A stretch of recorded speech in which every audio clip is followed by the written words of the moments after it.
No a už zajtra sa vo Varíne uskutočne majstrovstvá sveta v hre Klobúčik hop.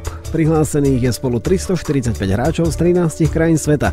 Martin Lopušan, spoluorganizátor podujatia, mi prezradil, že prídu aj zástupcovia z Ázie. Také netypické sú určite pre nás Tadžikistán, Kazachstan, Filipíny, Ekvádor, Irán, z tých azijských ešte Vietnam a Južná Korea.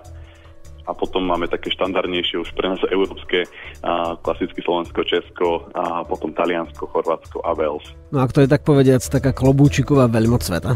Určite Slovensko, aj tým je to dané, že sa zúčastnilo najviac Slovákov minulého ročníka. Pred rokom titul absolútneho víťaza získal Maťo Chebeň, ktorý vlastne nahral najviac bodov zo všetkých zúčastnených hráčov. Môžem spomenúť v minulom roku určite hráčku Kene, ktorá prekvapila, keďže v Kenii myslím, že klobúčik ho vôbec nepoznajú a napriek tomu dosiahla veľmi slušné skóre a predčila mnohých Slovákov a Čechov. Takže úspešná Keňanka v klobúčik hop. No a už len pripomeniem, že majstrovstvá sveta v klobúčiku hop budú zajtra v autokempingu Varín. Všetci ste pozvaní. Poďme na počasie, Marcel.